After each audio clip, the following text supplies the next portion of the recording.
Nossa! Tô viajando. Sério, acho que eu estava no rural que eu quero. Acho que eu errado. Hoje é um dia muito especial, assim como o Vegeta fez uma fusão com o Goku em Dragon Ball. Hoje nós estamos vendo uma fusão de dois podcasts. Rural meu quer, tirar do café quer. É isso aí, ó, aí mais que especial, porque hoje nós vamos recebendo os pioneiros pro biológico no Brasil, né, mané? E obrigado por aceitar essa viagem que a gente fala rumo à sustentabilidade, né? E aproveitando, vou ter que fazer uma brincadeira aqui, a gente sempre começa o programa com uma introdução, que é mais ou menos assim: sejam todos bem-vindos ao Agro Café Cast e ao Rural Campo Cast, os podcasts sobre boas práticas na agricultura. Eu sou o Júnior Rezende, esse é o Maneco Zago, e obrigado por estarem conosco nesta jornada rumo à sustentabilidade. Então, preparem as suas xícaras e a sua caneca preferida. E não deixe de compartilhar os nossos conteúdos nas redes sociais, porque você é peça fundamental neste projeto rumo à sustentabilidade, não é, Mané? Isso aí. E a gente tem que dar um nome, então, para essa fusão. O que eu pensei aqui? Rural Café Cast. Isso é isso. É isso aí, gente. Tá bom, né? Rumo que é o estrelato, né? É um estrelado. E a humildade. Não é, não? Meu Deus. Seja, talvez o único defeito que nós temos é o excesso de humildade. Né? Não é? É verdade. Esse é o poder da gambiarra comunicativa. Exatamente. A gente tá falando que é o famoso Somebody love. mas para fazer o somebody love tem que ter uma expertise aí, né? Não é? É isso aí. Então tá bom. E o papo vai ser bom demais. E vai ser bom pra caramba. E agradecer desde já, porque o Maneco talvez ele não saiba, mas eu já falei com ele também, mas reforçar para todo mundo que é a minha referência à parte de comunicação, dentro da pauta da boa prática na agricultura. A gente trouxe isso para a cafeicultura. E quem está conosco é uma referência para mim, talvez a pessoa que mais me incentivou e também foi influência principal, que é nada mais, nada menos que o senhor Ariclenes Balarotti, o famoso Bala da Itaforte, não é isso? Seja bem-vindo, Bala. Bom dia a todos aí. É muito bom estar com vocês aqui, visitando Franca. Eu acho que essa é uma boa oportunidade para a gente contar algumas histórias, alguns causos aí que a gente passou, né? Na área de biológico, na área da agricultura sustentável. E a gente vai falar disso, né? Porque hoje está todo mundo falando do biológico, mas Lá atrás, né? Olha o bicho grilo ali, ó. Bicho grilo, né? Bicho grilo. Muita pedrada, né, seu Ari? Principalmente quando você chegava lá e dizia assim: olha, o produto aqui tem 100 milhões de sementinhas por grama, né? Aí o cara olhava e falava: não, vai contar para outro esse negócio. Em grama você tem 100 milhões de sementinha de esporo, né? Ou de conídeo, de fungo e tal. Beleza. Era sempre uma, como é que fala assim, um ponto de interrogação que o cara fez. Sempre na dúvida. Hoje o pessoal ainda tem dúvida, né? Sobre biológico, eu acho que começou um esclarecimento maior, mas nessa época nem se falava de biológico, né? O senhor foi um dos pioneiros e eu queria saber disso daí. Como é que o senhor caiu nessa área dos biológicos? E aí, aproveitando até fazer a introdução também, como é que já dentro dos biológicos, como é que a história também do seu Ari, como é que aonde o senhor Ariclenes Balarotti surgiu no mundo e como é que foi essa conexão com o campo, com os biológicos e tudo mais? Bom, na verdade, eu de formação, eu sou engenheiro florestal, né? Ninguém é perfeito, né? E eu formei lá na Universidade Federal do Paraná e depois de umas tentativas lá, eu acabei fui trabalhar em Santa Catarina Fui gerenciar um projeto de reflorestamento com espécies exóticas e nativas, né? A gente plantou muita araucária lá na Santa Catarina e também coordenava um setor de agricultura, da parte agrícola, né? Que era lá no começo da década de 70, que era soja e milho, né? Mas a empresa que eu trabalhava, era uma indústria madeireira, né? Fazia os reflorestamentos. Ela tinha uma dificuldade, principalmente com o resíduo que era a serragem, né? A serragem era um problema ambiental muito sério, porque o pessoal botava fogo. Então, no entorno de serrarias naquela época, você tinha muita fumaça, porque ficava queimando ali o tempo todo, né? E aí alguém falou para mim que tinha um pessoal em São Paulo, tinha um pesquisador, isso era 1975. Aí eu peguei uma jardineira, né, que a gente falava um ônibus, acho que um cometa da vida, bati em São Paulo e fui conversar com um pesquisador, que era o Mário Nogueira de Oliveira, né? Aqui está um folder, né, na época, e ele falou que tinha as bactérias que podia degradar a celulose, né, no caso, né, dessa serragem. Era um processo difícil, acabou que não deu certo, até porque precisava de uma tecnologia mais aprimorada, mas depois a gente viu que ele foi uma pessoa pioneira também, né, nessa área na área de produção de bactérias naquela época. Então a gente está falando aí de 50 anos, né? Então você vê que essas coisas são interessantes, né? E aí a gente, dentro desse perfil, e assim, a gente buscando já algumas alternativas, eu me lembro que em 80 eu comprei um livro Manejo Ecológico do Solo da Ana Primavera. Ana Primavera. E depois, por sorte, ela me autografou esse livro em 2005, por aí, 25 anos depois, né? E na época, o Manejo Ecológico do Solo eu comprei e falei, puxa, essa coisa de estudar a biologia de solo, a microbiologia é importante. Mas a gente não tinha uma aplicação ainda, não havia, né, esse despertar assim de fazer uma coisa prática, né? Foi nesse. Eu nem consegui observar direito. Na época, inclusive, tinha lá já na Embrapa Soja, o pessoal desenvolvendo o bradyrhizóbio para fazer o inoculante para soja. A Dobenheim, ela vem com o azospirillum. Eu acho que foi o principal trabalho, né? Johanna Dobenheim. Mas assim, então vinha aquele bradyrhizóbio na turfa, né? E que a gente também comprava aquilo, eu também fazia a compra lá, então eu mesmo me questionava, falei, será que no meio dessa terra preta, será que tem essa tal dessas bactérias que vai nodular a raiz da soja, né? Então sempre tinha essa questão da dúvida, né? Tecnologia relativamente nova, né? Então, na verdade, eu tinha uma tendência, né, para essa área, né? E, na verdade, nós depois trabalhei nesse grupo madeireiro, depois eu fui junto com os sócios, né?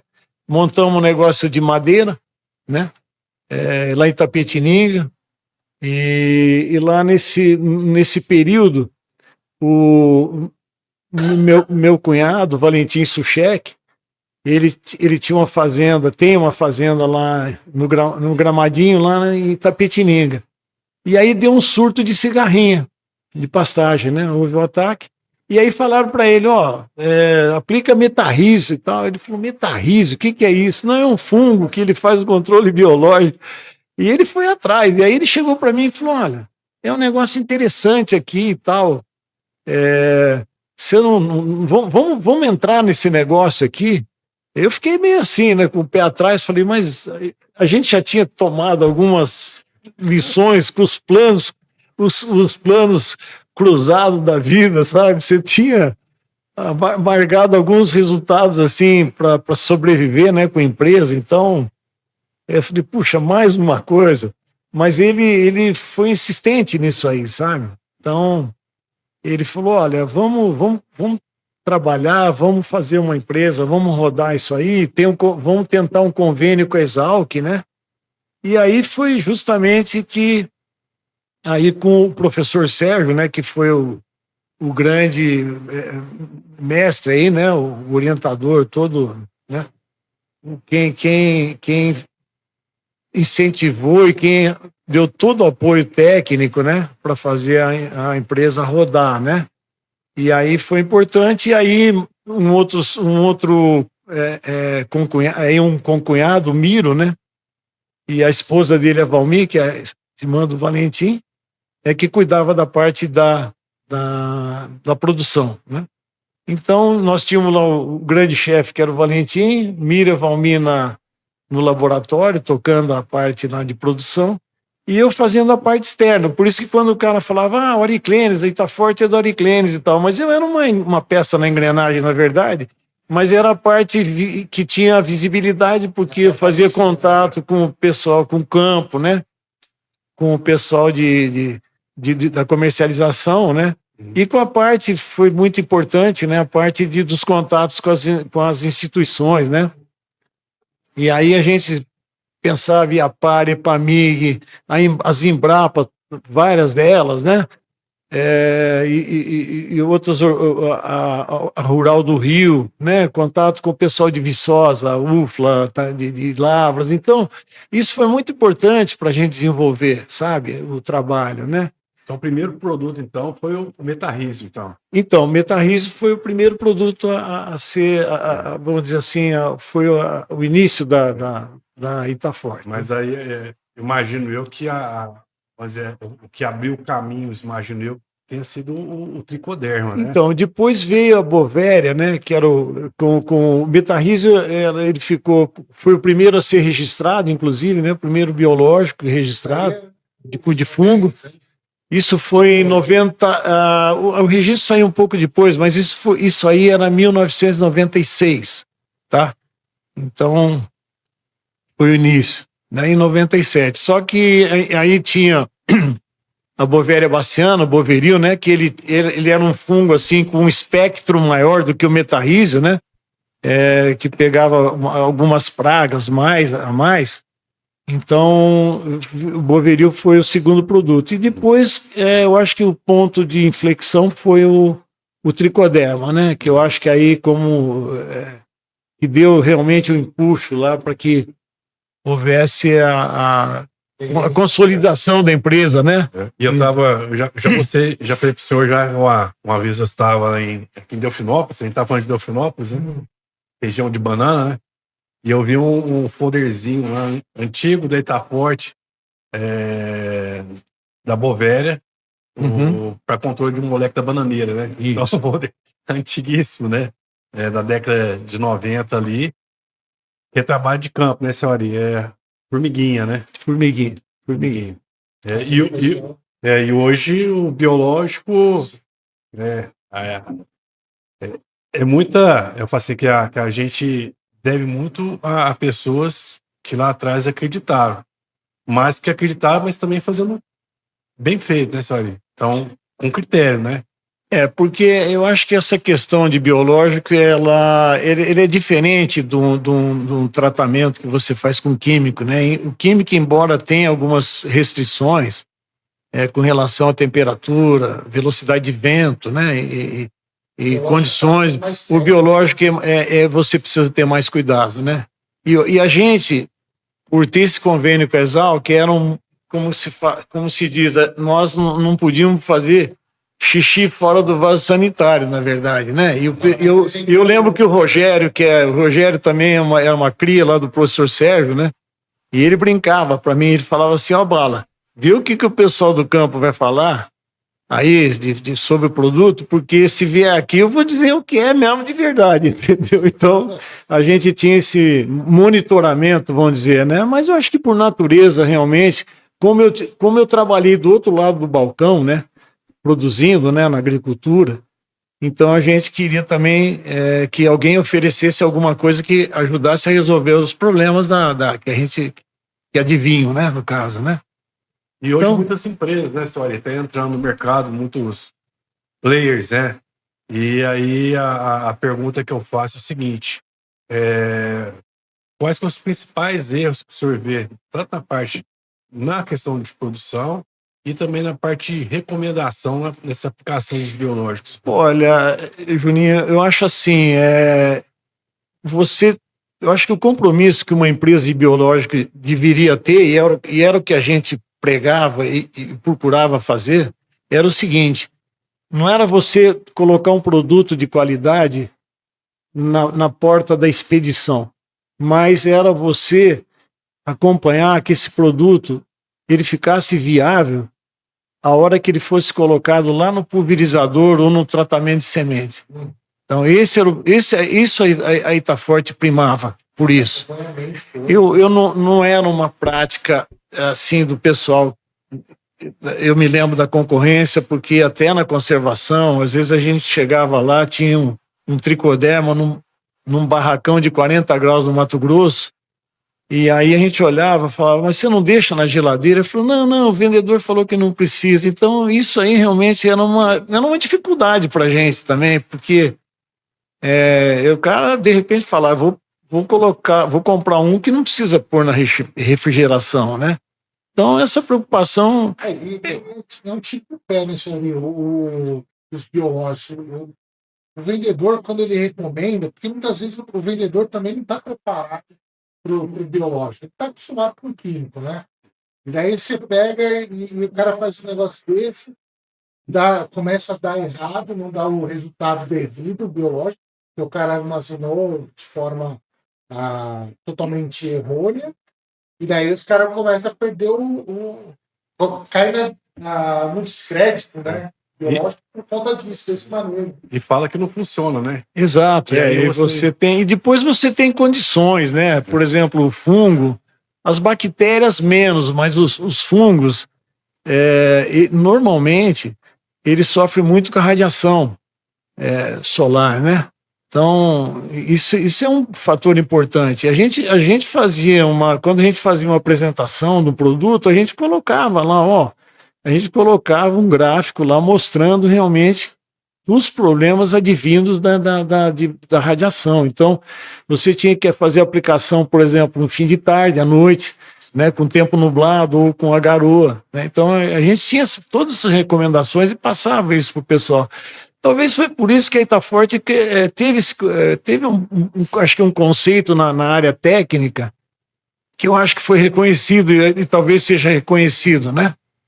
Então, depois a empresa a Cooper adquiriu a Itaforte, né? E a Cooper é interessante porque ela vinha também de uma área da agricultura orgânica, né? Basicamente, a Cooper na Europa atendia muito mais a agricultura orgânica que a convencional. Para a Cooper foi uma experiência interessante para eles o fato de você trabalhar, por exemplo, com grãos aqui, como a gente trabalhava com grãos, né? Então, de repente você fala assim, o mercado aqui nematóide, é um dos grandes problemas, né, da agricultura aqui, né, no Brasil, né? Então, eles também tiveram essa experiência, mas eu acho que é importante esse lado, né? E a agricultura orgânica, eu sempre admirei o trabalho, porque é um laboratório a céu aberto. Ela deveria até ser assim, ter um reconhecimento melhor, reconhecimento público, né? Eu acho que o Ministério da Agricultura deveria valorizar mais, muito mais, tá? O trabalho que é feito, porque é dali que surgiram vários, vamos dizer assim, surgiram várias soluções, né? Que muitas vezes aqui os produtos químicos não conseguiam, né? Uma das coisas assim, que eu vejo que aumentou esse mercado de consumo de biológico é exatamente essa questão do químico. Ele não estava trazendo grandes resultados, porque você cria a pressão de seleção ali, né? Então você começa a ter praga resistente, porque o pessoal ficou 20 anos usando o mesmo produto, o mesmo princípio ativo. E daí você criou organismos ali totalmente resistentes. O biológico vem com essa proposta. Vamos pegar isso. Que não faz que talvez a maior propaganda do biológico foi o mau posicionamento do químico, né? Que aí começou o mercado começou a buscar alternativas, que até então também essa parte de pesquisa era cara, eram poucas empresas que tinham condições de fazer pesquisa e acabava que por consequência, né, as próprias instituições de ensino privilegiavam, né, as questões dos próprios químicos, né? E aí, Antigamente nem se falava, né, de biológico nas universidades de agronomia, florestal. Mas hoje em dia já está mudando bem isso aí, né? tá mudando. Então, vocês, eu ia dizer o seguinte, em alguns casos, né, o biológico, vamos dizer assim, o biológico supera o químico, né? E a gente eu tenho até um exemplo que ficou muito bem gravado, porque teve uma multinacional que queria que a Itaforte fizesse a produção de tricoderma para essa empresa. E aí, junto com o meu grande chefe, o Valentim, nós fomos visitar o presidente dessa empresa. E aí eu mostrei lá um slide, né, mostrando que o tricodermil tinha tido um efeito melhor no nematóide, no desenvolvimento da cana, com produtividade maior do que um químico que era o carbofuran, né? A molécula, né? E então eu falei, puxa vida, agora que a gente está mostrando que realmente a importância que tem um biológico quando você comparado com um produto que se gastar alguns milhões de dólares para ser desenvolvido pela indústria química. Então, acho que isso aí foi um ponto muito importante, né? E algumas situações também que as pessoas vinham para a gente e diziam, olha, eu estou com um problema sério lá e eu preciso alternativa. E a gente via que com o biológico a gente não tinha uma solução. Então, a gente dizia, olha, infelizmente, para esse caso não dá, né? A gente era muito franco sobre dizer, olha, isso aqui a gente pode fazer, isso aqui a gente não pode fazer, né? Se a pessoa fizesse uma programação de manejo, aí entra onde você trabalha, Maneco, né? Que é importante essa integração, né? De fazer agricultura de processo, onde você leva mais que uma solução de um produto. Eu acho que o biológico ele deve ser visto dessa forma, né? Por exemplo, você vai lá, eu tenho um problema de nematóide, aí você pensa em colocar uma crotalária para diminuir a população, aí você entra com um tricoderma para fazer um antagonismo com esse nematóide. Então, veja como é importante. Aí você coloca um pó de rocha, né? um silício, por exemplo, que você usa. Então, com isso aí, você consegue ter resultado.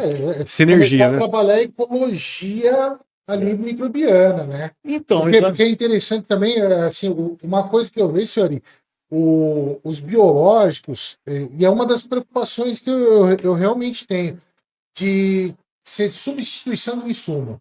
Em vez de usar um químico, vou usar um biológico. E deixar, e não conseguir entender que é o processo. É um processo. É o processo de você deixar aquele solo saudável, como dizia a Primavera. Solo sadio, planta sadia, ser humano sadio. Você tem uma qualidade boa ali de solo, de planta, você vai ter uma qualidade ótima daquele alimento que você vai consumir. Exatamente. Eu tenho um exemplo.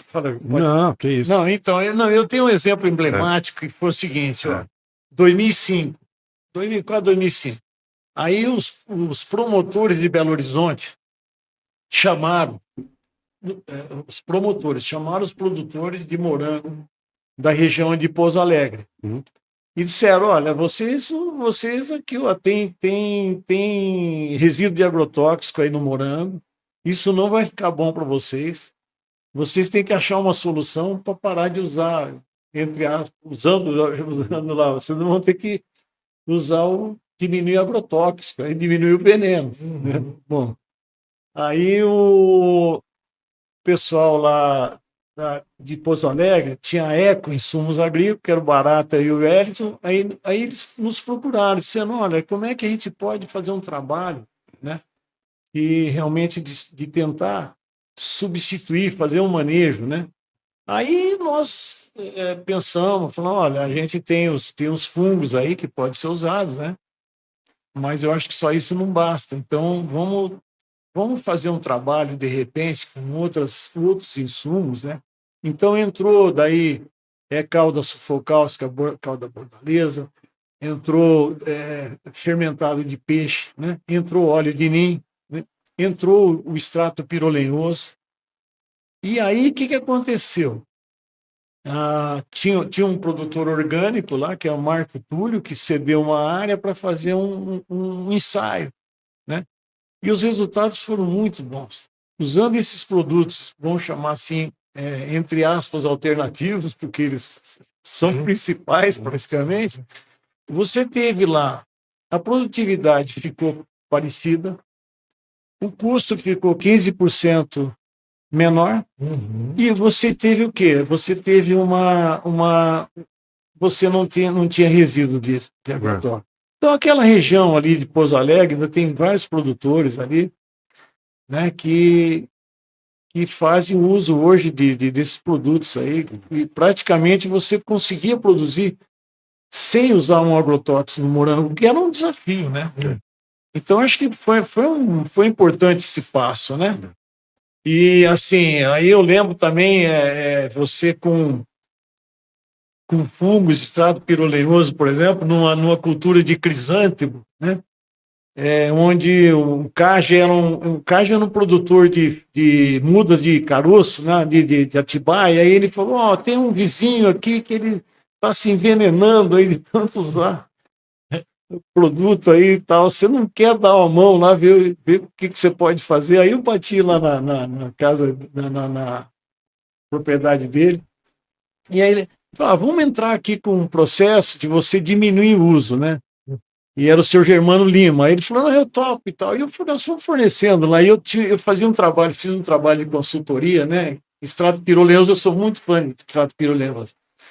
E aí eu tinha lá eu fazia umas mandigas lá, botava sulfato de cálcio, sulfato de cobre, zinco, manganês, sabe? Junto com o pirolenhoso. E o que aconteceu? Ele conseguiu uma redução, e junto com os fungos, né, o tricodermil, o boveril, o mitarril, ele conseguiu uma redução de 80% de agrotóxicos. Poxa, é um ganho. Não é orgânico, mas não, já está ali no caminho, né? Então a gente começou a olhar esse lado. E aí falou, mas aí você está falando de morango, crisântemo. Aí foi feito um trabalho com a Agroteste, né? E aí na Unilever, com o tomate industrial, que daí já era um tomate embaixo de pivô, aquele tomate, aquela região ali do Distrito Federal, no entorno ali de Brasília, né? Tem a maior produção hoje de tomate industrial é ali. E na Unilever foi interessante. Aí entrou lá o Paulo D'Andrea com o microgel, entrou a Uric com a Uric entrou com o pó de rocha. A Vector Control tinha lá um BT lá, acho que é o Vector Back Control. E nós entramos com os fungos lá, Itaforte, Metarril, Boveril, Tricodermil. Aí o que aconteceu?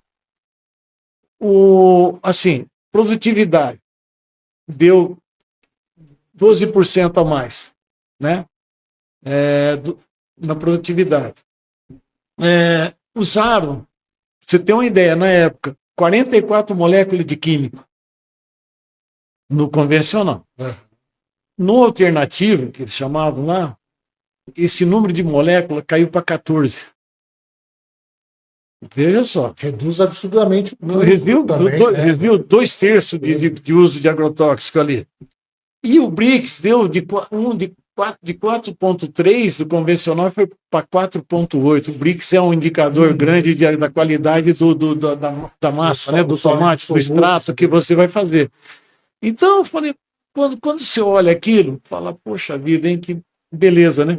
Só que aí você chega na dona Unilever e fala, escuta, vamos comprar, porque vamos falar, nós queremos vender o produto. Aí você fala, mas e os registros? Como é que estão os registros? Aí você não tinha registro de quase nada daquilo. Tinha talvez um outro. Então você tinha essa dificuldade, porque para uma empresa, né, multinacional e com as normas que ela tem, ela ia exigir que houvesse esse registro, né? Embora a gente sabia que os produtos que estavam sendo usados tinham qualidade, né? Então, essa foi uma dificuldade, mas mostrou, daí, fala assim, e depois a gente tem várias histórias assim, na soja, depois a gente, no controle de nematóide, né? Nematóide, eu acho que foi muito importante o uso de biológicos, né? E puxando o gancho dos registros, que a gente fala que os micro-organismos têm múltiplas funções, né, Soarinho? Então, assim, existe uma dificuldade até para enquadrar, né? Como o biofungicida, o bioinseticida, mas eles fazem outras funções também importantes. E aí, a pergunta que eu tenho a fazer para o senhor hoje tem muitas empresas de biológicos que fazem um registro como fertilizante, né, para viabilizar até a parte de registro. Não. É uma dificuldade também. Você acha que talvez o próprio ministério tem uma dificuldade de enquadramento? E a gente vê também, a gente estava até brincando, né? A questão de enquadrar um biológico como um agrotóxico, né? Eu falo os venenos, né? Veneno. Mas é isso, tem um caminho grande ainda também para a gente, talvez, para achar um senso comum em relação aos registros, né, senhora? Eu queria dizer uma coisa interessante, porque você, quando ia registrar um produto, né, mesmo biológico, você tinha que submeter ao Ministério da Agricultura. O Ministério da Agricultura, num tripartite ali, tinha junto com a Anvisa e o IBAMA para depois fazer os estudos, né, cada um separado, né? Meio Ambiente, o Ministério do Meio Ambiente com o IBAMA com relação a um processo de periculosidade com o meio ambiente, a Anvisa com a saúde, né? E o Ministério da Agricultura com eficiência agronômica. Então, esse trio analisava e aí saiu o registro, aí com as tarjas ou vermelha, o amarelo, os graus de periculosidade, né, e risco, né? Então, mas só que aí, para o biológico, foi criado a Coagri, que é a Coordenação de Agroecologia do Ministério da Agricultura, criou um sistema que foi a especificação de referência. Quer dizer, se eu tenho uma molécula do biológico aqui de Campinas, né? Sei lá, o metarril lá, metarrísio, né? Cepa tal e tal, você fazia uma especificação que depois esse processo ficava simplificado, houve simplificação. O Rogério Dias coordenou muito bem essa área, né? O Rogério foi muito importante ali e o grupo ali de agroecologia do Ministério da Agricultura desenvolveu bem esse papel lá, né? Eu acho que hoje ficou em segundo plano, infelizmente. Eu estava dizendo, eu acho que a agricultura orgânica ela merece um tratamento melhor, tá? Por parte de quem está fazendo a política agrícola no Brasil. Até pelos resultados e por todos esses trabalhos, né, que foram, né, desenvolvidos aí, né, pela comunidade científica, os pesquisadores, né? Puxando agora o lado das mulheres, né? Vamos tirar o chapéu. A Ana Primavera, a Johanna Dobenheim. Quer dizer, duas pessoas ilustres aí que mudaram o panorama, quebraram o paradigma, né? Sim. Eu acho que elas fizeram um trabalho brilhante. E tem mais, você tem algumas pesquisadoras, a gente conhece na Embrapa, que estão fazendo um trabalho, alguns que fazem um trabalho formiguinha que não aparece, inclusive, né? Tá? E quem faz um trabalho super bacana nessa parte de comunicação e divulgação com jogos educativos sobre micro-organismos, sobre biologia, é o nosso amigo aqui, Maneco Zago. E fala um pouquinho do seu projeto lá e a gente vai disponibilizar também o pessoal lá no Instagram do HPCast. Esse ano a gente montou uma empresa para começar a abordar de uma forma diferente, uma forma mais lúdica, né? Então a empresa chama Rubisco Labs e a gente faz esse trabalho de informar sobre os biológicos de modo geral de uma forma divertida. Então são jogos, né, como se fosse um Pokémon, já jogou Pokémon? Uhum. Só que daí é os biológicos. Em vez de jogar um Pikachu, você joga um Tricoderma. Pra ir controlando. Tem umas coisas divertidas. Deixa o site aí. É só entrar rubisco.labs. E é uma história bem legal. Ele conta, tem uma história, né? Um livro, né? Também. Um livro. Chama Raiz Profunda, a Origem do Solo. A ideia era abordar algumas coisas, senhor, de pedologia, mostrar para o pessoal como é que se forma um solo. Só que eu não queria um livro muito técnico. Então eu bolei uma historinha, que é a história de um Bacillus púmilus, que vive no horizonte O, e ele quer conhecer a rocha-mãe. Então ele desce em profundidade até conhecer a rocha-mãe, que é a entidade que criou tudo ali. É verdade. Legal. É uma forma lúdica aí para o pessoal aprender brincando. Bacana. Mas eu queria aproveitar aí o teu gancho aqui para também falar sobre o Senar, né? Eu acho que o trabalho do Senar é um trabalho muito, muito bom. É um trabalho de divulgação, inclusive nessa área na introdução, para introduzir as pessoas, mostrar os insumos que você pode usar na agricultura orgânica. E eles fazem um trabalho de campo, né? Quer dizer, não é aquela aula teórica, né? Eu acho que quem está na agricultura tem que sujar o pé de barro, né? Exatamente. Tem um negócio interessante que é assim, a gente vê que o pessoal não conhece muito o Senar, né? Mas só para deixar o pessoal que estiver ouvindo, vai atrás. Como é que você consegue fazer os cursos do Senar? Através do Sindicato Rural. Sindicato Rural, exatamente. São cursos gratuitos. Isso. Entre aspas, porque o próprio produtor que paga ali, né? Sim. Cada nota fiscal ele já está contribuindo.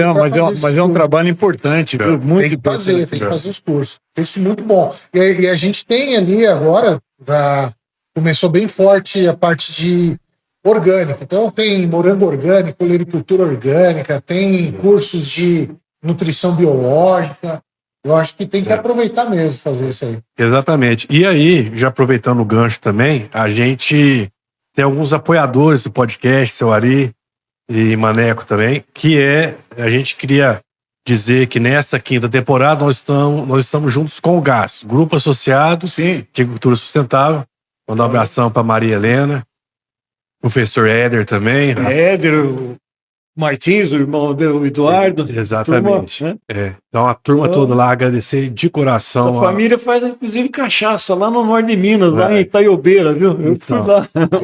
Então, com o negócio de eucalipto, eu bati lá. Exatamente. Os Martins lá são gente boa, viu? E também, quem nos ajuda também é o professor Antônio Teixeira, também, nosso amigo Augusto, do Instituto Brasileiro de Agricultura Sustentável. Muito bom. E nós temos apoiadores. Casa do Café está conosco na nossa quinta temporada. Nós temos também a Solatos Bioinsumos. Nós temos a Agroética, que comercializa também insumos de menor impacto dentro dessa linha regenerativa.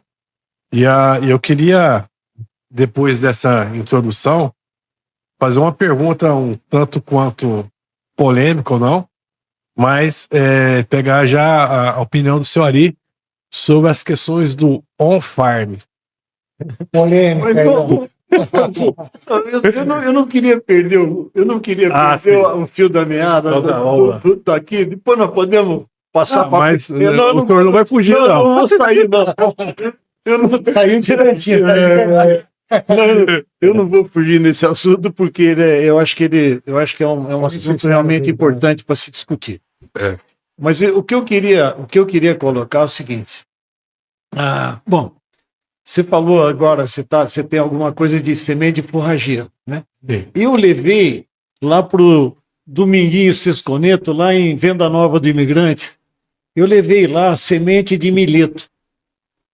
Por que eu levei? Peguei uma semente aqui do pessoal de Piracicaba e foi o seguinte, ele tinha um problema sério, porque ele plantava tomate em cima de tomate. Você está chamando doença e praga, né? Deixa a ponte verde conceito, lá. hoje nem doença, tudo é praga, né? O novo conceito. Mas assim, aí ele falou, como é que eu vou resolver o problema? Eu falei, eu tenho o tricoderma aqui para doença de solo, essas que ocorre de fungo, nematóide, é muito bom.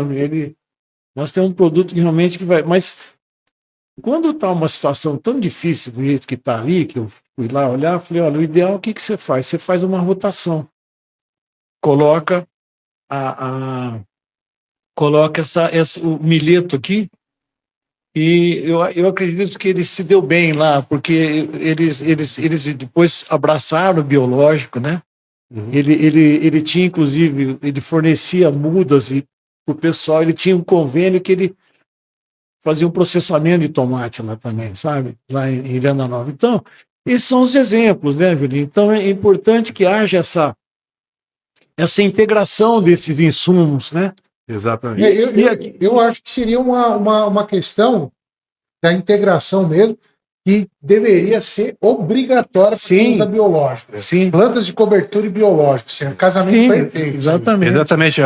O que eu sempre, na verdade, como eu comecei lá na parte de um pequeno processo de consultoria na parte de biológico lá, mas os produtores queriam fazer adesão de biológico, mas você viu um solo compactado, exposto, e queria fazer aplicação de tricoderma, bacilos subtilis, mas não tinha condições nenhumas, né, dessa questão eu acho que é da sinergia, casa, né? Isso aí. Exatamente. Você precisa, você não faz, uma andorinha não faz verão.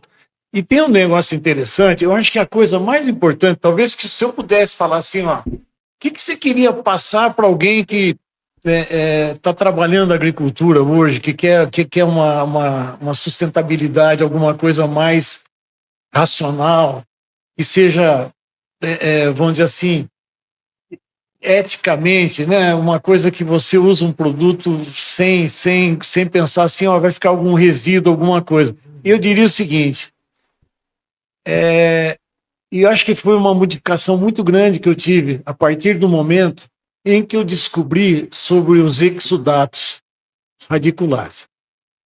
Aí eu lembro que o Paulo D'Andrea, que era da Microgel, o Paulo D'Andrea jogou um slide, eu não lembro tudo, dizendo o seguinte, que um hectare de milho,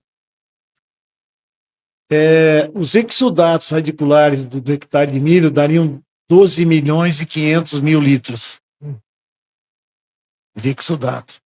Aí, esse é um trabalho que foi feito lá acho que na Hungria e tal, e é citado num livro da a Moreira e Siqueira, de microbiologia da UFLA, é um livro muito interessante esse, inclusive. Inclusive a Fátima Moreira, ela é uma fitopatologista muito competente, e a Fátima, ela está inclusive fazendo um trabalho interessante, agora eu estou vendo ali com produção no campo lá, se dedicando, né, à produção, auxiliando os produtores. Então, dentro desse livro é citado esse número, né? E aí, a gente lá na Itaforte, nós sentamos lá e começamos a fazer conta do milho safrinho. 50 mil plantas, ciclo vegetativo de 120 dias, a gente foi fazendo. A conclusão que nós chegamos é que uma planta de milho, durante o ciclo, ela libera de exudato 200 ml por dia. 200 ml por dia. É um número grande. Isso aí praticamente é açúcar. Sim. É um meio de cultura. É um meio de cultura.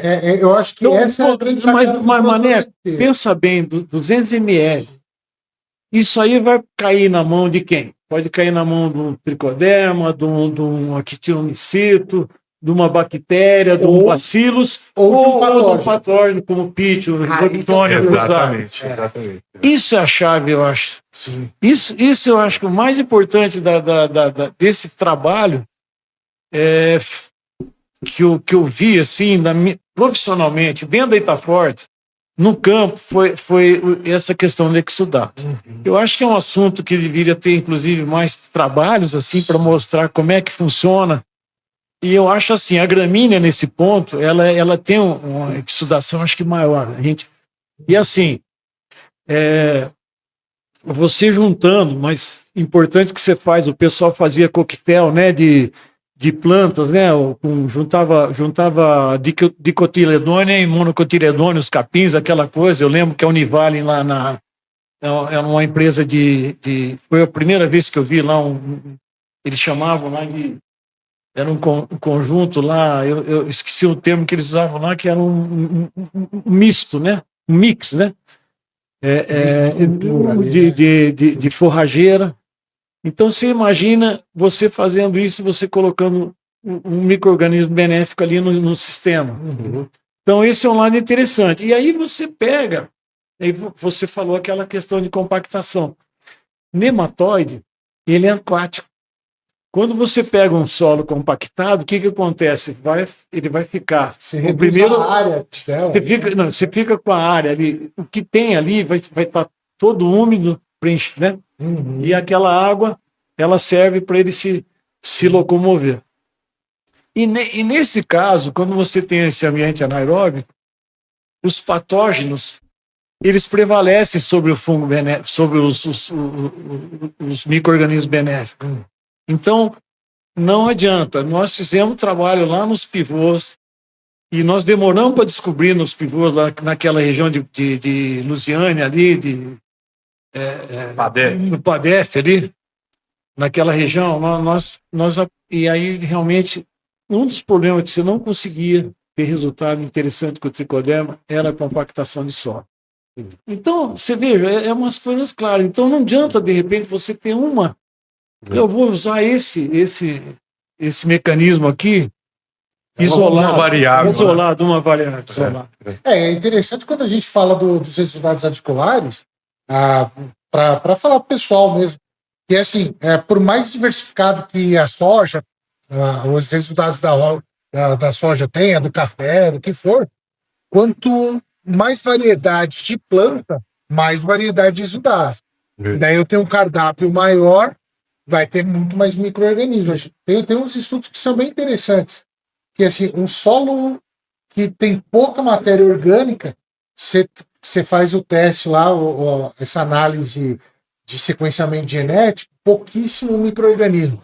Mas na rizosfera, que é onde tem os resultados, está lotado, né? Então, assim, se a gente consegue conciliar, deixar o solo diversificado, a gente tem o que a gente chama de solo supressivo.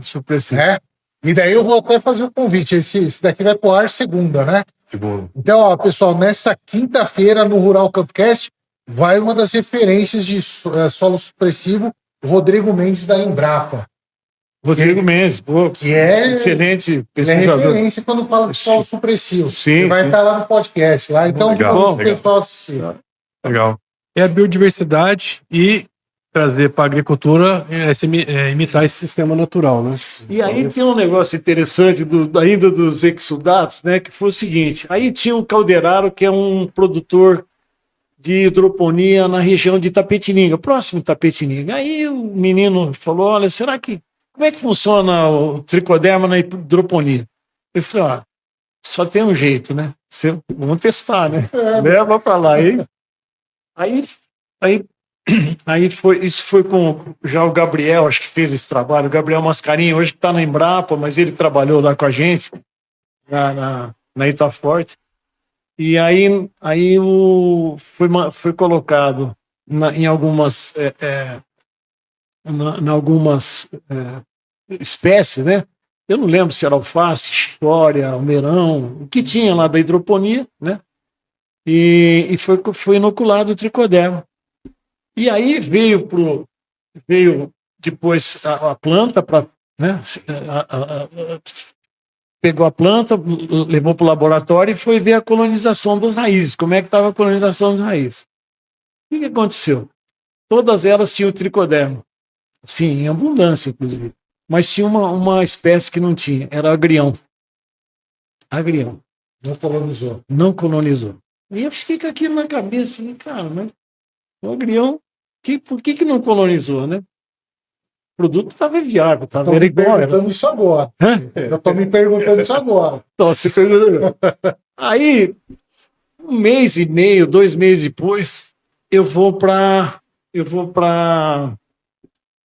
lá para a região de Brasília, na verdade, Braslândia. Aí eu estava com o menino Neusimar, que era uma revenda que a gente fazia o trabalho com a gente lá, E o Neusmar falou, ó, vamos visitar o seu Yoshida e tal, que ele é cliente nosso e tal, e nós fomos lá. E ele comprava lá, ó, ele plantava algumas coisas, tinha horta, e tinha alguns cereais também e tal ali, e ele usava o tricodermil. E aí eu cheguei lá e eu vi que ele tinha hidroponia. Eu falei, ó, eu tinha visto os resultados interessantes ali em Tapetininga. Eu falei, senhor Shida, usa aqui usa o tricoderma aqui que vai ter um resultado bom. Aí ele falou, não, tal, mas na hidroponia eu não tenho problema. E eu falei, não tem, não, tudo bem. Aí ele falou, não, é só uma vez que deu problema que acabou com as minhas verduras. Eu falei, acabou com a verdura. Ele falou, era a temperatura do reservatório de água que aqueceu por alguma razão lá, e o Pythium tomou conta, né? Aí ele falou, só uma variedade, só uma espécie que não morreu. Eu falei, agrião. Aí ele olhou para mim. Matou. Falou, não. Eu falei, como é que o senhor sabe? Eu falei, não, é porque realmente nós olhamos lá em Tapetininga, num trabalho, no ensaio lá, e não teve colonização.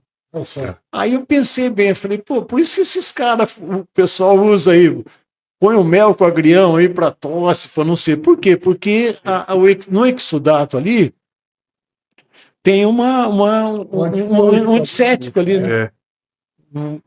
Um antimicrobiano ali, né? Uhum. Então, eu fiquei com aquilo. Falei, caramba, tem um negócio assim, meio de histórias aí. As grandes descobertas por acaso, né? Então, como é que... E aí a gente vai. O tempo voou. Valia mais umas 3 horas aí Ixi, 3, eu acho pouco. que a gente tem muito assunto para falar. Mas o senhor não vai fugir da pergunta lá do on-farm. Você quer chupar do on-farm? Eu acho que é importante. É polêmica. Polêmica, né? Eu quero cortes. Faz o corte aí, prepara o corte.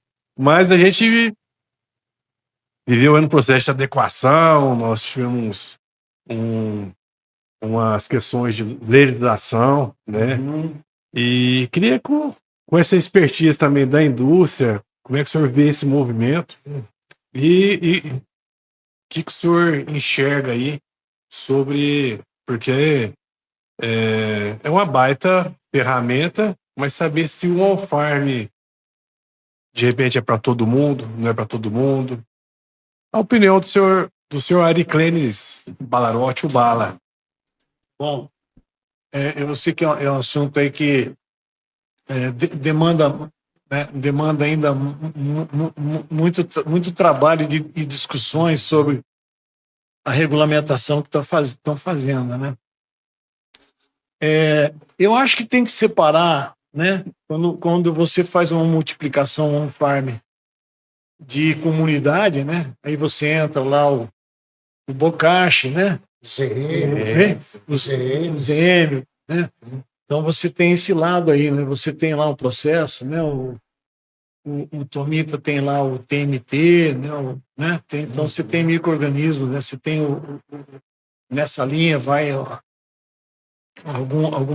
algumas particularidades, né? Que aí você faz um processo de fermentação que é feito, o agricultor orgânico faz isso há muitos anos. Você não há risco, né? Pelo menos a gente não tem ideia, não tem um registro de algum acidente. O cara produziu lá um patógeno que causou alguma coisa. A gente não tem histórico nenhum desses, né? Quando você vai para o isolado, aí a questão é o seguinte, eu acho que você não consegue fazer uma produção sem ter um contaminante, né? Então, isso é um processo que eu assim, penso que, falar assim, eu vi alguém comentar, não, tem que, se não tiver contaminante, está tudo bem. Então pode fazer um farm, mas só que isso na prática eu não acredito que aconteça. Aliás, eu acho que tem muito produto comercial, inclusive, que tem contaminante.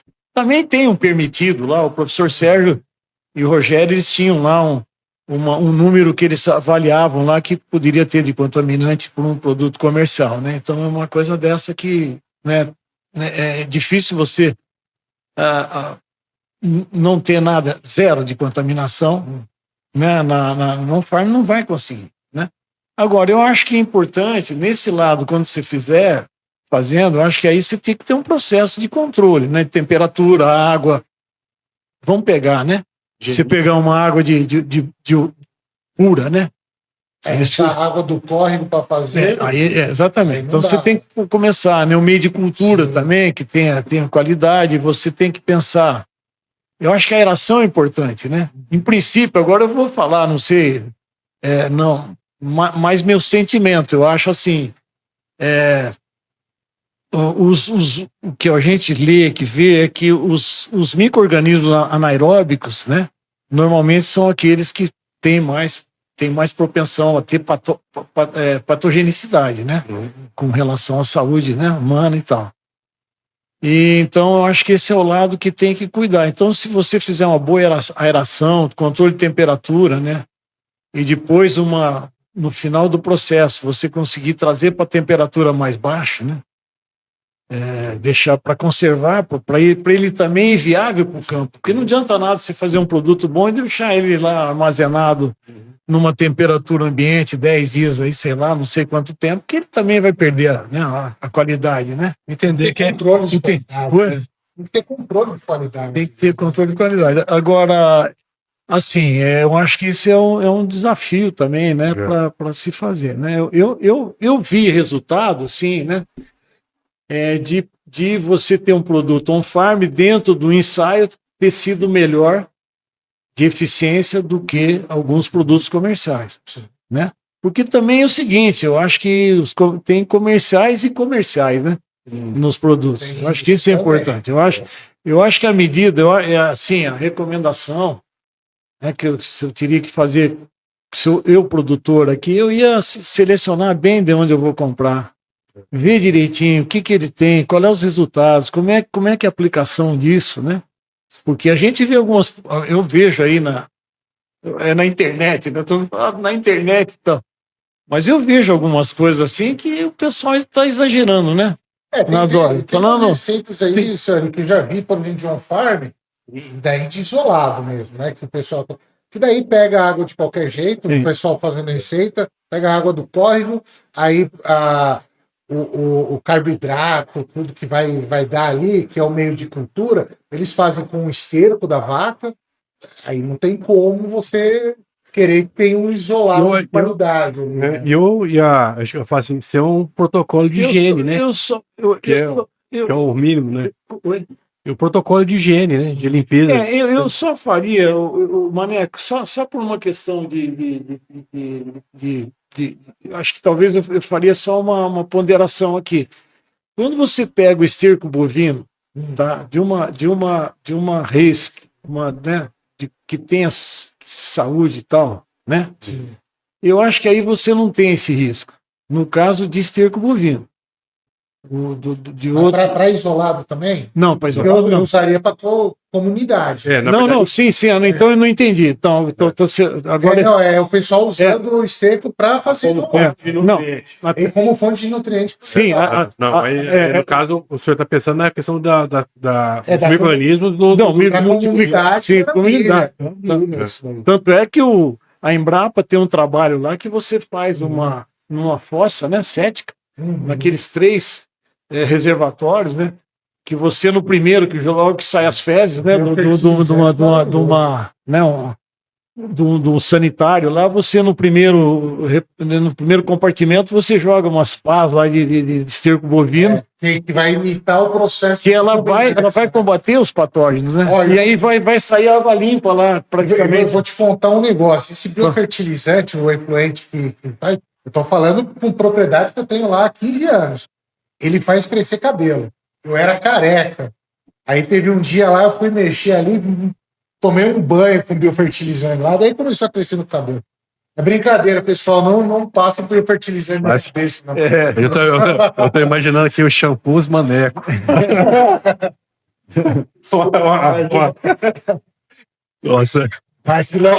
Aquele biofertilizante realmente é ótimo para hortaliça. Não, Só que, não. assim, tem no orgânico não pode utilizar, né? Então, assim, o que eu fazia muito, eu usava para fazer a minha compostagem, que é de bastante água. Então, eu usava o biofertilizante na compostagem, na minha cultura, e aquele humus daí eu levava. Você fazendo um trabalho no solo aí, então eu acho que é excelente. Não? Beleza, ó, a gente já foi e... Tem que encerrar? Ué, a gente tem que almoçar, né? caminhar para o encerramento, né? E perguntar para o seu Ari, né, o nome do episódio, né, Biológicos do Sonho à Realidade. A pergunta é para o senhor Ari Clenis, o senhor tem a noção do seu papel nessa história aí e se valeu a pena? Na verdade, eu fui uma engrenagem aí dentro desse processo, né? Eu acho que a gente está... Primeiro, eu acho que eu tenho que falar do meu cunhado lá do Valentim, né? Aí, que eu acho que ele acreditou e bancou muitas vezes, né? Eu acho que no começo lá, ele que realmente bancou a empresa, dizendo, olha, ele tinha alguma economia, eu vou aguentar o tranco. O Miro, o Valmir lá, Miro falecido, né, saudoso, que aguentaram o tranco lá na produção. Eu acho que foi assim, foi um trabalho difícil, sabe, Juninho? Difícil. E muitas vezes a gente, como fala assim, vendia o almoço para comprar janta, mas era difícil a situação, né? Eu acho que isso foi superado assim de uma forma muito interessante. Eu acho que valeu a pena. Mas eu acho que eu fui uma engrenagem. Eu era a parte exposta, né? Porque eu viajava. Então, cara, onde você está agora? Vitrine, né? Um dia eu liguei para alguém lá e falou, onde é que você está? Eu falei, eu tô aqui em Tailândia. O cara falou, você está brincando comigo? Eu falei, não, estou sim, eu estou perto de Tomiaçu, no Pará, porque tem Tailândia ali, né? Uma cidade. Aí eu estava lá num lugar que eles plantam palma, né? Extrai óleo de palma, né? Então eu estava lá, Juninho. Então, mas eu acho assim, olha, eu diria para você que os pesquisadores, né? E os produtores também, que foram importantes para isso aqui, porque às vezes o camarada dizia, olha, eu tive resultado assim, fiz isso, fiz aquilo. Eu acho que tem aí, eu não queria nem citar nome, né, de alguns pesquisadores, eu comentei ali que trabalhou com a gente, né, para não cometer, mas olha, tem uma turma boa, viu, nas Embrapas aí, Pamig, APAR, né. E como você falou também, o produtor, né, então a gente está num momento de pesquisa participativa, é legal demais. Exatamente. O produtor abrindo a porteira. E aprendi uma coisa também, tem hora que não adianta você querer implantar meio, dizer, olha, vai lá e tal, porque se a pessoa não tiver imbuída para fazer aquilo ali, não adianta, sabe, né? Tem que abraçar a ideia. Não. E falar que a ferramenta, com relação dos biológicos, é uma ferramenta que está também conectada diretamente com a ânsia do consumidor final por boas práticas na agricultura, que é uma proposta nossa, talvez, do podcast, e consumir alimentos mais saudáveis e de menor impacto. Né? Eu acho que é isso aí. Eu vejo assim, essa é a preocupação, né? A gente vê hoje, o câncer é uma coisa que você pegava as pessoas mais idosas normalmente, né? Aliás, quem é idoso está mais sujeito. O cara parou de 70. Se ele acordar não sentir dor nenhuma é porque morreu, entendeu? Então tem essa coisa. Mas assim, você pega um cara novo hoje e fala, pô, mas o cara tá com câncer. Então tem algumas doenças hoje que eu acho que tem muito a ver com os hábitos, né? Então eu acho que a gente procura, né, vamos dizer assim, tentar contribuir consumir alimento mais saudável, né? Evitar alguns excessos. a gente chama de lucro admirável, né? Ter lucro, mas trazer produtos e serviços que possam trazer. E assim, no meu caso, eu tenho que me cuidar, só para fazer uma brincadeira aqui, mas na realidade eu perguntei, eu tenho um genro que é médico, eu falei, escuta, Felipe, o que você acha que eu podia tomar de cachaça? Ele falou, acho que na sua idade não devia consumir mais nada. Bom. Eu falei, pô, um genro desse tem. O negócio interessante dessa parte da saúde, doença, né, que a gente tá falando. Daí eu volto a repetir aquela frase da Primavera: o solo sadio, planta sadia. Planta sadio. Não. E hoje é traduzido no que a gente chama de saúde única, né? Então aquele microbioma do solo, ele modula o microbioma da planta, que modula o nosso microbioma. Então tá tudo relacionado. Não, o Paulo da Andréia lá da micro, ele é isso, que tem os trabalhos, ele tem alguma coisa, eu não lembro o nome do livro lá, mas ele fala sobre isso aí, né? A relação a microbiota, né? Do solo, microbiota do sistema digestivo. Uma segunda expressão gênica, né? Para ver a importância do microbioma. Mas vou fazer uma brincadeira aqui que o senhor Ari falou assim: não faço parte da engrenagem. É uma modéstia quase mineira, né? O maior jogador de futebol de todos os tempos é onde? É mineiro. Né? O mineirinho mais ruim inventou o avião. E o seu Ari tem uma história com Minas, né? O próprio nome, né, seu Ari? Porque foi assim, quando eu nasci, minha segunda irmã, Donilde, ela era adolescente. E aquele 49 era radionovela. E aí ela ficava grudadinha no rádio ali, vendo a novela. E no final, os artistas que participavam da radionovela diziam Mariana não sei o quê, né? Júlio tal, não sei o quê. Aí o outro ator falava Ariclenes Martins. Aí chegaram para ele e falou: escuta, o Ariclenes, você não vai fazer sucesso com esse nome, não. Você quer continuar na carreira artística, então você vai ter que achar um outro nome. Aí batizaram ele de Lima Duarte. É o Lima Duarte. Está com 90 e poucos. Aí o que aconteceu? O Lima Duarte, eu herdei dele o nome, porque falei, põe Ariclenes. Minha irmã acho que não gostava muito de mim. Deu certo. Aí ela falou, Ariclenes fica bom e tal.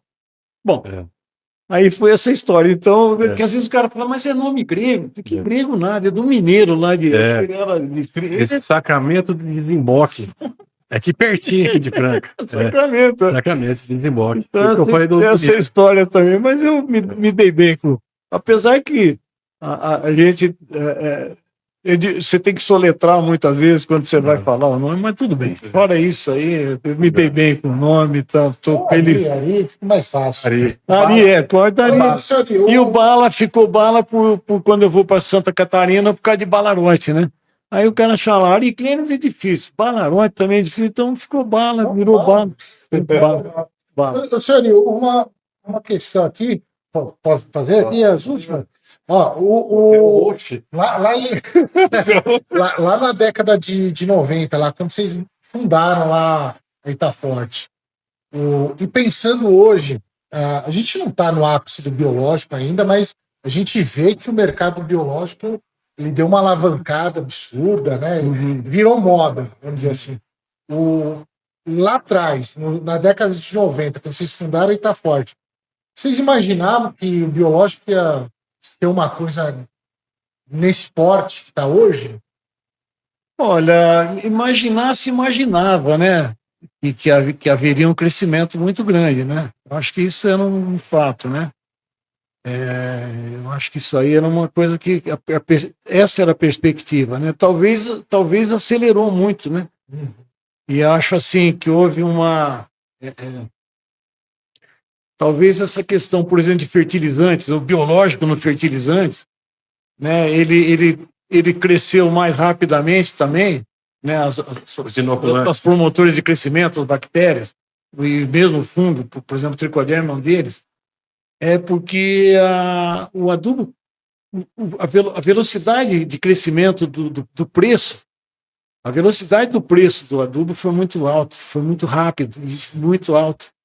Então, acho que com isso aí ajudou com que entrasse, né, o biológico mais precocemente, talvez para o mercado ter virado, né? Então, mas a gente olhava isso, né? O Wagner Bettiol um dia falou: vocês daqui a pouco uma multinacional vai comprar a Itaforte e tal, e acabou sendo a Opert. Eu acho que foi um. A entrada da Opert aqui foi através da Itaforte. Tem uma história interessante, né? A Itaforte, nesse ponto, aí ela, vamos dizer assim, propiciou algumas coisas interessantes, eu acho que em boas mãos, né, Itaforte. A Itaforte foi parar em boas mãos. Esse é o resumo que a gente faz, né? Até, né? E um negócio interessante, Ari, talvez o pessoal não... A gente está falando tricodermil, boveril, né? E é da Itaforte, que foi herdada pela Cobalt, esses produtos. E a cepa a mesma. Conservou, né? Que era da Exalc, né? As cepas todas das produtos. Aí graças ao convênio, né? O mentor, que era o professor Sérgio, né? Batista Alves, ele foi realmente uma pessoa importante ali, né? Muito importante, professor Sérgio, né? Então, agora é interessante, porque também, talvez o pessoal não conheça uma outra história. A gente tinha um cliente lá em Patos de Minas, chamado Sementes Farroupilha. E a Farroupilha era o maior cliente da Itaforte na época. Aí, um belo de um dia, eles tinham um pesquisador, eles contrataram um pesquisador, que era um Alain Pomelo, respeitado, fitopatologista. E aí a gente conhecia o Alain lá, porque numa época a gente queria até fazer um convênio com a CEPLAC para produzir um tricoderma estromático lá, né? Interessante, né? E aí, na época, eu conheci ele, depois eu vi que ele veio por lá do sul, e ele falou: eu tô na Farroupilha agora e tal. Nós vamos produzir tricoderma. Nós vamos fazer uma produção aqui para. Eu falei: Alain, vamos entrar para rachar no mercado? Ele falou: não, acho que é só para consumo interno. Mas a semente Farroupilha, ela já tinha uma tradição já de vender sementes de soja, né? Então a semente Farroupilha montou o laboratório lá em Patos de Minas. E aí eu falei: bom, agora fica até mais fácil, porque você faz uma operação casada, né? Eu falei: olha o que nós arrumamos. Nós tínhamos um cliente, agora nós temos um concorrente pesado, né? Falei: o cara vai lá, já vende a semente e vende o tricoderma junto. Bom, e aí depois a Farroupilha virou o quê? A Lallemand, né? Que é uma canadense, né? Estão rodando aí, né? Então tem essa história também. Quer dizer, eu acho o fato disso aqui, eu acho que isso, né, vamos dizer assim, se a gente tem que fazer alguma coisa na vida, assim, de contribuir, eu acho que nós demos a contribuição como Itaforte, como conjunto todo, né? A gente tinha um quadro de funcionário também muito dedicado, né? Alguns até estão ainda nessa área trabalhando. A gente também tem que valorizar, né, as pessoas que ajudaram a gente a alavancar isso tudo. Então ficou um trabalho que eu acho assim, que valeu a pena. Se você dizer: olha, acho que compensou, eu acho que eu vejo dessa forma, né? Da história, né? Eu acho que a agricultura deve a esses desbravadores, né, Maneco? Maneco, obrigado, irmão. Eu que agradeço aí, cara. Adorei fazer aí. Obrigado pelo convite para essa collab. Vocês estão com uma nova casa aqui, sensacional. Chamar o pessoal para conhecer aqui também o shopping do produtor, né? Exatamente. É onde vocês estão locados. Exatamente. O shopping do agricultor é um espaço aqui, de vez em quando a gente escuta os barulhos aqui. É drone levantando, é uma indústria ali funcionando, e a gente tá no meio. Importante é fazer. É isso que é bom, né? E agradecer também, porque assim, eu sou um apaixonado por biológico, e conversar com o senhor Ari, que foi um dos pioneiros aí nessa parte de biológico, é uma gratidão que eu tenho aí para todo mundo que está ajudando nessa história, a construir essa história dos biológicos e trazer a agricultura sustentável cada vez mais, porque a gente já é, né, um país com agricultura sustentável, salvo alguns alguns sem vergonhas por aí, mas a gente mas tá eu bem acho que nesse mercado, né? eu acho assim, eu vejo, né, o futuro, talvez, eu acho que seria importante, eu acho, aí fica, né, essa questão de ter mais pesquisa, inclusive, né, uma pesquisa que pudesse reverter, né, eu acho que ainda tem esse problema hoje para o biológico e melhor, né. Uma coisa também que eu falo bastante para os alunos lá pelo Senar, na escola técnica, o que for. Que assim, a pessoa pode até ficar um pouco meio assim de usar biológico. Falar, não, essa parte de orgânico, usar biológico, eu não quero. O mercado está cada vez mais exigente. Se você não quiser fazer, você vai estar fora do mercado, porque o mercado vai destruir. Vai chegar uma hora que vai destruir. Porque o mercado está querendo um produto de qualidade, orgânico, produzido com biológico, tudo mais. Né? Que é o pessoal está utilizando muito, né? Tem um produtor lá no Cerrado que fala muito, pessoal. Essa nova agricultura, você pode entrar agora ou depois. A escolha é sua. Mas você vai ter que entrar quase que por uma necessidade agronômica, né? Mas assim, o mundo biológico, né, é uma coisa fantástica. Se você for olhar, né, você ter alguns elos de desvendar algumas coisas ainda, né? Eu assim, fiz, não sei, acho que naquela hora eu comentei, não sei se eu comentei com vocês, mas assim, onde a gente usava o tricoderma, por exemplo, você tinha uma nodulação maior da bactéria do Bradyrhizobia na soja. Eu vi assim aqueles lugares que você não, pastagem que não tinha um histórico de ter já o Bradyrhizobia no solo. Aí quando se colocava, aí eu pensei, falei, mas qual que é a relação, né? Aí tinha que pôr na mão de um pesquisador, né? Para poder fazer esse trabalho, né? Eu participei de um simpósio na Embrapa Meio Ambiente ali. Eles trouxeram uma questão bem interessante. Jogar aqui na mesa. Não falo que vai terminar, mas você nunca vai me chamar. Que era uma questão seguinte: essa nova geração de biológicos, que tem muita gente falando, que são os metabólitos, eles não deveriam ser. Eu achei interessante isso, porque a gente fala que é a nova geração de biológicos, mas teve um pessoal que trouxe essa questão, senhor. Elas não deveriam ser consideradas biológicas, porque o uso vai ser que nem o uso do químico. Porque ele não é um biológico, já não é mais vida. Ele é só uma molécula bioquímica que vai ser utilizada. Entendeu? É diferente da gente aplicar o biológico e ele metabolizar ali. Mas quando você tem aí vem aquela história, eu estava te falando agora, né, sobre essa questão do assim como a planta, né? Assim como a planta produz os exudatos, então, no caso das bactérias e dos fungos, eles fazem o processo, eles fazem os fungos, eles fazem os processos de produção de antibióticos. Que aí que você faz, e aí que são os metabólitos. Então, e aí a turma também usa a expressão de toxina, produz toxina, porque justamente você tem um antibiótico. Agora, eu vejo que isso, assim, a hora que você isolar isso aí, fizer sintetizar, eu acho que perdeu. Mas eu acho que se você fizer, aí no caso mesmo da produção farm, onde você às vezes não tem a quantidade do micro-organismo da reprodutivo, no caso, a célula reprodutiva, se você tem um metabólito ali, em quantidade, ele vai também fazer um processo de antagonismo, né? de fazer uma... Aí eles fazem, os micro-organismos têm muito essa coisa de criar um halo ali de contenção do parasita, de alguma coisa assim. Então, né? E a sensação que a gente tem é que a gente tá na pontinha do iceberg, né? Que aí tem muita coisa.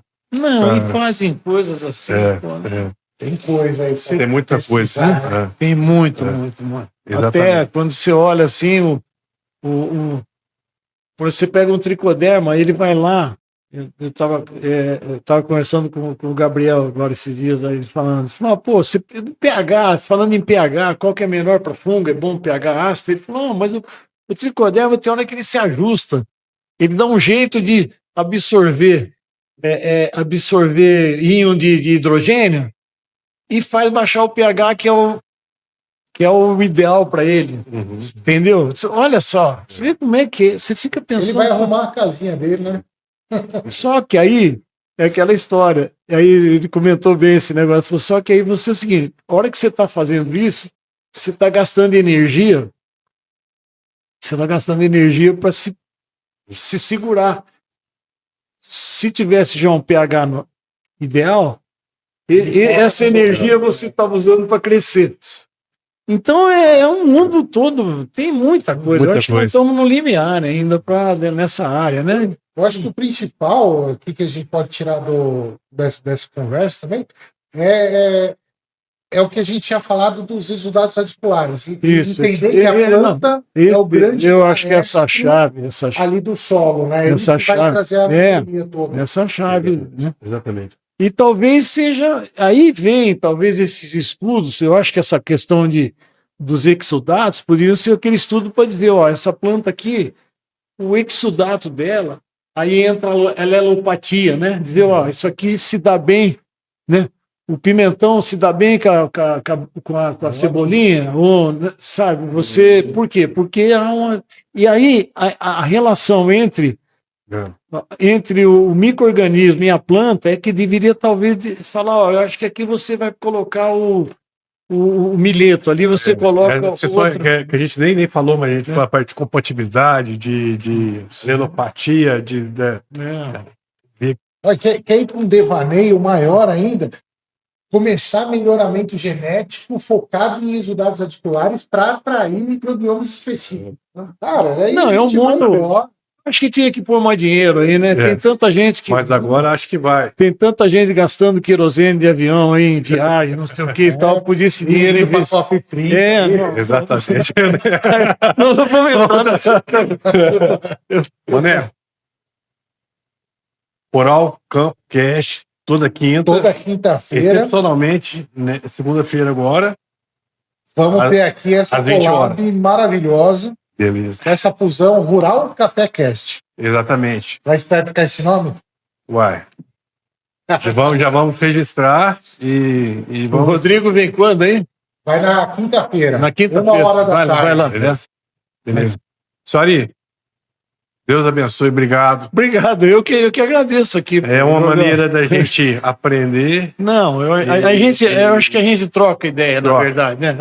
Eu acho que isso é importante. Troca experiência. A modéstia menina. Não. Obrigado aí, viu? E a gente, se vocês permitirem, a gente faz sempre uma pergunta final para o convidado do podcast, que é o seguinte. A gente chama de café com gratidão. Então, se o senhor Ariclenes Balarotti tivesse a oportunidade, seu Ari, de tomar um café com alguém que já se foi, que está entre nós, quem que seria essa pessoa e por quê? Que alguém que já partiu? Exatamente. Ou que está entre nós. Juninho, agora eu vou eu vou ser mineiro dos mineiros, viu? Tem um tantão de gente. Tem um tantão de gente. Porque tem muita gente na vida profissional. Tem muita. Eu nessa aí, eu acho que assim, um tantão de gente, viu? Aproveitando o conterrâneo do senhor lá, o professor Ademir Calegari esteve aqui, e aí ele falou da turma toda, né? Juninho, não tem jeito, né? E é muita gente que contribui pra gente, né, nessa história, né? Não, tem sim. A família que Não, aguenta não, tudo. Poxa, não, sem dúvida, sem dúvida. Acho que esse laço que você tem aí É difícil escolher uma, né? é difícil, né? É difícil. Beleza. Soari, obrigado de coração. Valeu, gente. Eu que agradeço. Eu agradeço. Aí. Vamos. Maneco, Agradeço aí Deus o abençoe. convite.